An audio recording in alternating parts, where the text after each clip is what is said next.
wabarakatuh. Dan sebelum memulai pelajaran, mari kita berdoa untuk kelasnya siapa? Lebih dulu. Persiapan.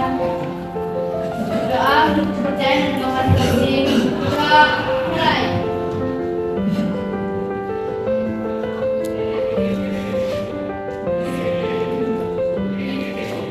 Doa selesai. Oke, sekarang absen siapa? Yang gambar siapa?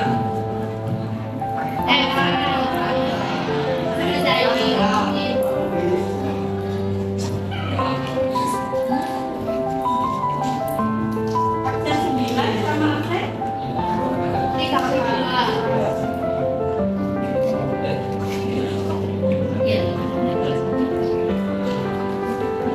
Sakit atau bersih? Hari ini kita membelajarkan mengenai keterkaitan angka penting dengan alat ukur dan penguatan konsep usahaan Arab dalam pengukuran. Nah, untuk itu sebelumnya kan kalian sudah membahas ya itu mengenai angka penting yang kalian pahami kemarin. Waktu angka penting itu apa aja yang kalian dapatkan waktu kemarin? Kalau aturan itu ada apa aja yang kemarin? Semua angka banyak adalah angka penting. Ya, terus Nol di antara angka 2 dan 0 adalah angka penting. oke, terus yang ketiga Nol di sebelah kanan nol dan bagian sebelah ada masih angka penting. empat. Nol bagian angka nol tidak termasuk angka penting. Ya, jadi kalau 0 di sebelah kiri angka penting tidak termasuk angka Penting. terus yang kelima Nol bukan tidak ada maksimal angka penting. terus yang terakhir ada dua bilangan order dan bilangan matriks yang misal 1,7 dikali 10 pangkat 2 yang bilangan order itu yang mana?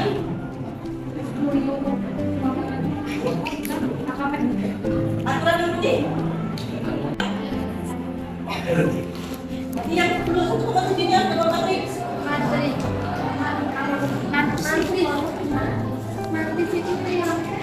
Ya matriks itu apa kemarin?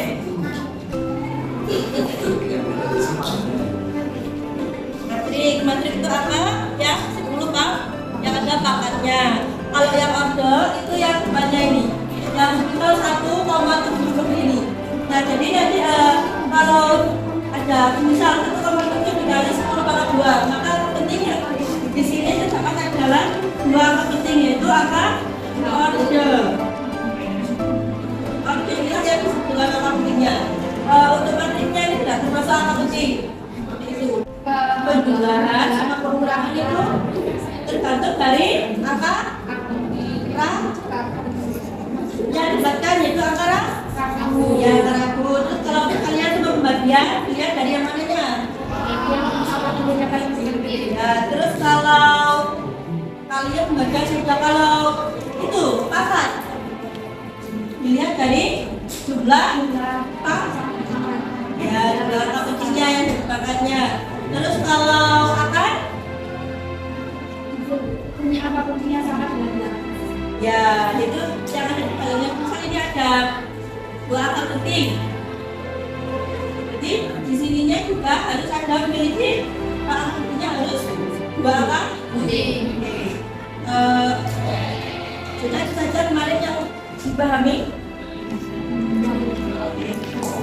Ini itu ada pun tujuan yang ingin saya sampaikan. Yang pertama yaitu setelah melakukan praktikum dan diskusi terhadap hasil pengukuran menggunakan jenis alat ukur, peserta didik dapat menjelaskan hubungan antara ketelitian alat ukur dan jumlah angka penting yang tepat. Nah, jadi nanti itu kalian akan bentuk dalam sebuah kelompok ya. Nanti untuk menjadi 5 kelompok nanti begitu. Terus yang kedua, setelah melakukan pengukuran panjang benda menggunakan alat ukur dengan nilai skala terkecil yang berbeda, peserta didik dapat menentukan banyaknya angka penting dan angka taksiran dengan cepat. Yang ketiga, setelah menganalisis hasil pengukuran dari kegiatan praktikum, peserta didik mampu menjelaskan konsep kesalahan mutlak dan kesalahan relatif dengan tepat. Kesalahan mutlak dan relatif dari hasil percobaan pengukuran, peserta didik dapat menuliskan laporan hasil pengukuran dalam format notasi ketidakpastian hasil kurang lebih ketidakpastian dengan tepat. Dan yang kelima atau yang terakhir yaitu setelah melakukan diskusi kelompok bersama kelompoknya, peserta didik dapat menantikan hasil diskusi bersama kelompoknya dengan tepat. Nah, nanti jadi itu kalian habis dibentuk kelompok, dalam kelompok itu nanti kalian mengerjakan studi kasus. Nah, habis mengerjakan studi kasus, nanti itu kalian ada praktikum. Nanti ada alasannya dari saya, nanti akan praktekkan. Nanti kalau nggak bisa boleh tanya. Terus nanti kalau sudah diisi studi kasusnya, sudah mulai dari awal sampai akhir sampai kesimpulan, nanti kalian presentasikan kayak minggu lalu gitu. Nah, oh ya, ini ada video stimulus bisa di bentar ya.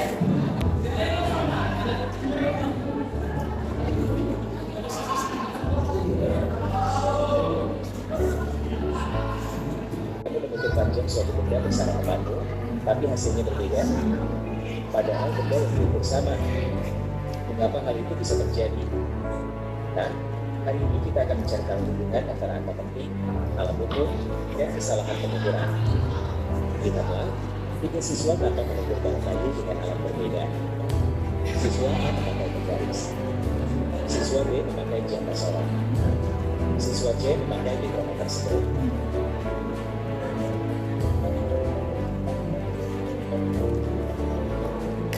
Lihat, 3 siswa mengukur bahan kayu yang sama, tetapi hasilnya berbeda. Apakah salah satu dari mereka yang keliru? Atau apakah alat ukurnya yang menyebabkan berbeda? Apakah salah satu dari mereka yang salah atau apakah alat ukurnya menyebutkan perbedaan? Bahkan jadi nanti kan ada sebuah 3 alat ukur ya, ada penggaris, ada mikrometer skru, dan ada angka sorot. Nah, dari ketiga benda tersebut, apakah salah satu dari mereka itu ada yang salah? Apakah alat ukurnya berbeda? Apakah berbeda? Hasilnya tadi? Ya. Nah, itu kenapa sih kok berbeda? Ya, ada yang lain? Apa silakan? Oke, untuk menjawab pertanyaannya, silakan. Habis ini kalian bentuk kelompok ya. Tapi sebelum bentuk kelompok, gimana kalau saya jelaskan dulu studi kasusnya seperti apa? Biar nanti kalau kalian sudah sama kelompoknya nanti paham gitu loh, yang akan diselesaikan masalahnya itu apa saja seperti itu. Ya. Ini kasusnya, yaitu mengukur panjang. Ini diameter koin laboratorium.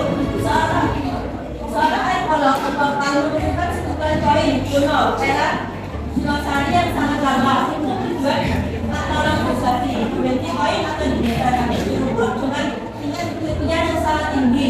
Koin tersebut diperkirakan memiliki diameter 3,5 cm. Kalian adalah tim peneliti yang bertugas untuk memverifikasi diameter 3 koin menggunakan jangka sorot dan mikrometer skru.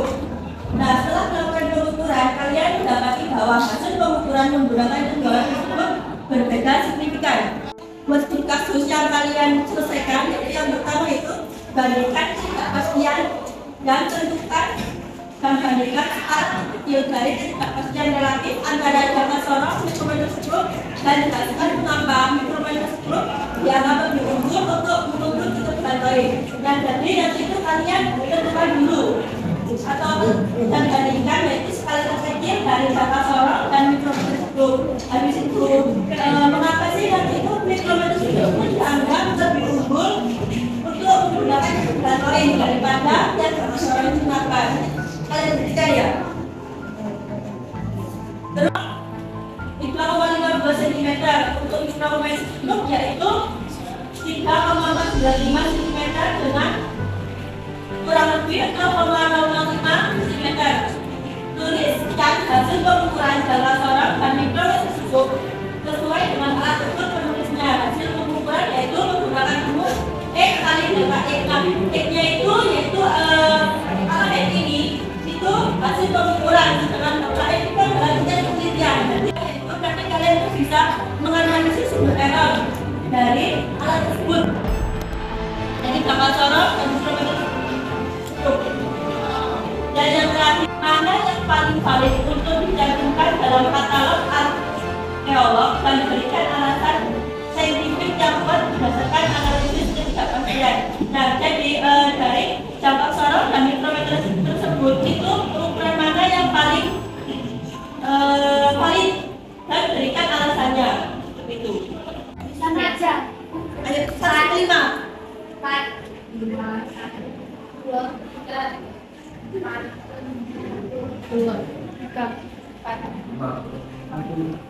Tunggu. 4, 5, 1, 2,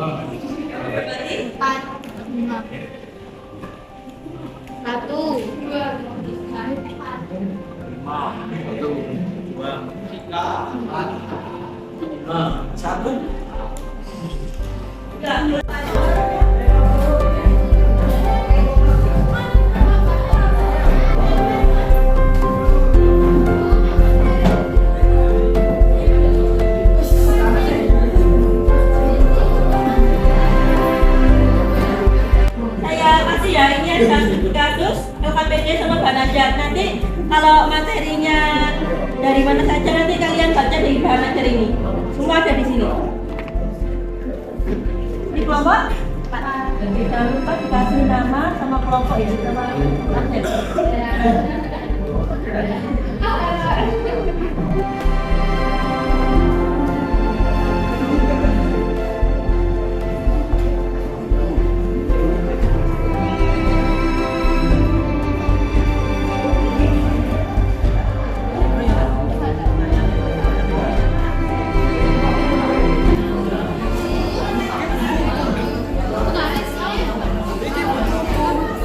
Jangan seperti itu. Ayo.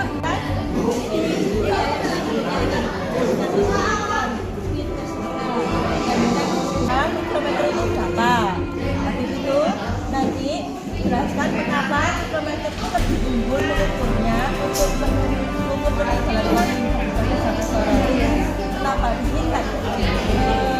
Ajar. Jadi apa-apa? Penelitian mikrometer berapa? 0,001 dengan jalan sorong. Jadi penelitian. Terus kalian nanti jangan lupa ini ya. Nah, ini kerjakan dulu. Bandingkan tidak menentukan dan bandingkan skala terkecil dan ketidakpastian relatif jangka sorong dan mikrometer tersebut, dan jelaskan mengapa mikrometer tersebut dianggap lebih unggul untuk mengukur ketebalan koin. Nah, jadi misal ini Anda bandingkan skala terkecil mikrometer dan jangka sorong. Ya, ini skala terkecil dari jangka sorong berapa? Sudah kan? Balasan. Terus mikrometer tersebut yaitu berapa? Terus ketiga ini kenapa lebih unggul? Nah, dari penelitiannya ini berapa penelitiannya? Terus dari mikrometernya berapa? Kelihatan deh. Alatnya berapa gitu lah. Terus kalau ini itu untuk ukur ini. Nih nanti ini diukur. Ini dijeniskan pakai penggaris diameternya ini berapa? Terus pakai jangka sorong berapa? Mikrometer berapa? Ini paham nggak? Ini kantong ajaib.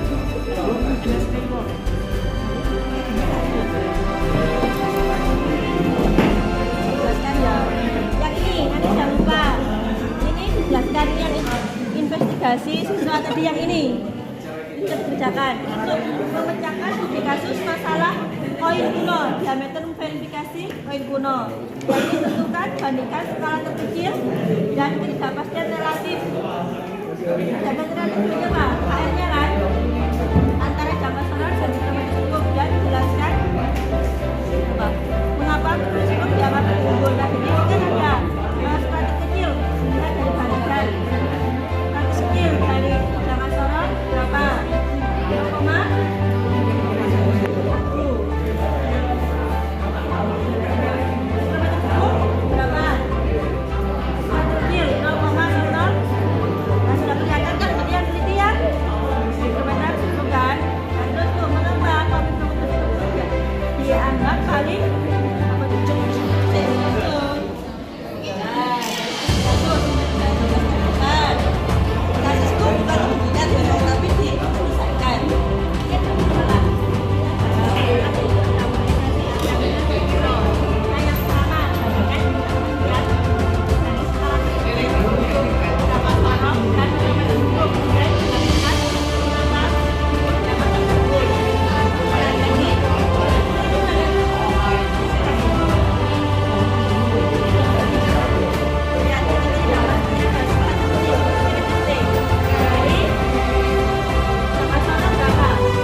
poin dianggap lebih poin.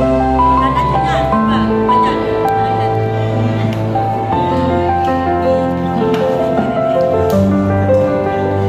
Skala terkecil dari cara serang berapa? Ini. Terus nomor tersebut 0,00. Nah, jadi pokoknya tahu kan? Terus kenapa? Ini yang ditanyakan diameter tersebut lebih small. Karena diameter tersebut memiliki arti yang lebih terus kan? Tadi tidak yang relatif KR. Berarti kalau KR-nya yang paling rendah berarti KR-nya mana? Kalau yang rendah itu berarti KR-nya paling rendah pakai KR. Kita baca. Jadi KR-nya nanti juga tuliskan. Nah, terus apa lagi? Kalau ini ya udah langsung kayak ini aja. Kalau nggak bisa nanti kita tanya lagi. NST itu nilai skala skill. Ini yang dua kan? Terus hasil ukur nanti kalau poin pakai penggaris. Nanti pinjam ya dia semua kelompok lain. Kalau poinnya poin 100. Iya. Terus nanti hasil ukur kalau poin langsung pakai penggaris ini saja. Terus kalau dapat sorong sama kita bentuk jangan lupa dikali skala utama. Skala utama skala Sconius di hukum. Skala ini dapat dikali berapa? Ingat kan? Jadi ya, jadi dimasukkan ya kayak gitu aja.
Dapat orang 3,5 hasil pertanyaan 3,5 kurang lebih dari 0,01 sama enggak? Nomor 2 ukur.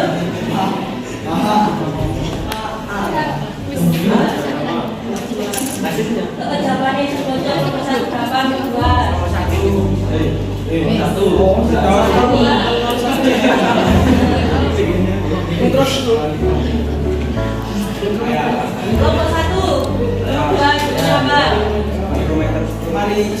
Tuliskan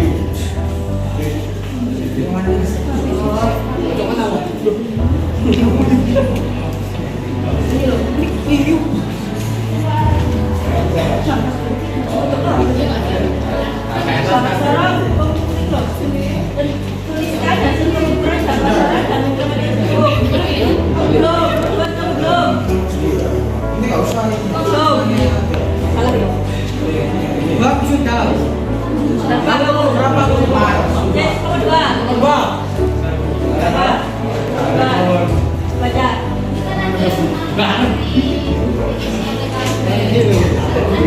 Ya, ya.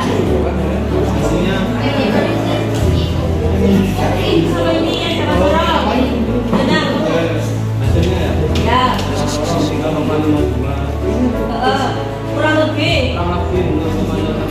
Terus yang mikroskop.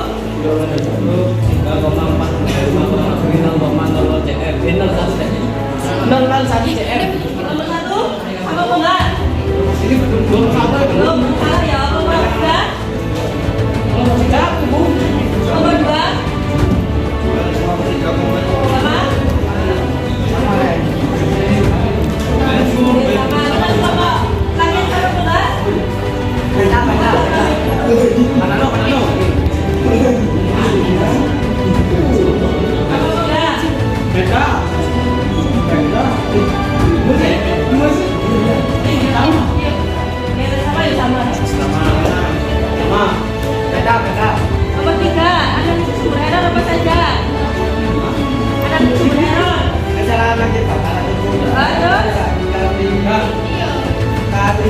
Kalibrasi. Baik, digunakan dengan cara yang salah.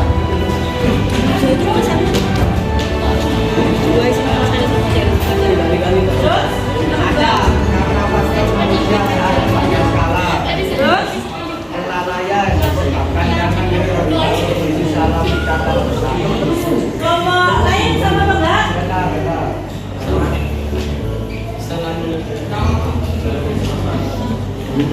Sama. Nah, kamu? Nomor 5? Lo masih jiwa kamu benar.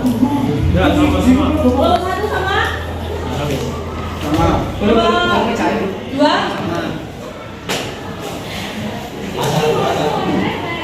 Jawaban dari nomor 4. Ayo. Sebelum memiliki ketinggian pas dia lebih kecil, presi lebih tinggi atau pengukuran cepat. Udah? Nomor lain sama? Udah? Saya presentasikan. Sudah. Tujuh. Terima kasih. Ini belum data. Rek, tulisan rek. Tidak, yang lain sama apa enggak? Nomor 2? Sama. Sama? Sama. Beliau dulu. Semuanya nomor 1.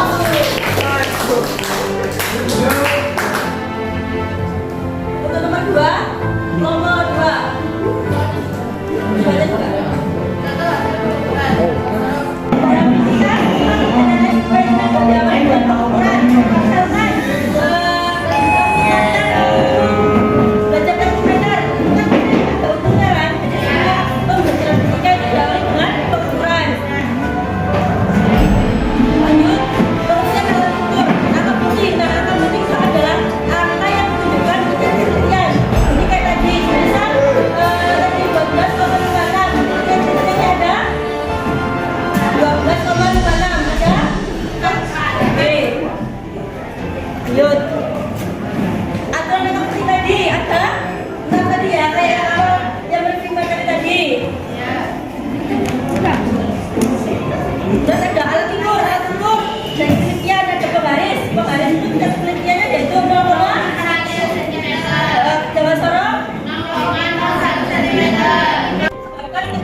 Nah, terus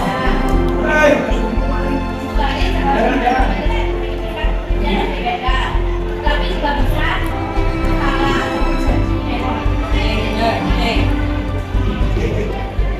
nah, habis itu, oh iya, evaluasi, kita di depan, fotokopi. Kalau telat, kurangi lagi. 10. Minggu depan harus selesai. Kalau bisa dikurang. Oke ya.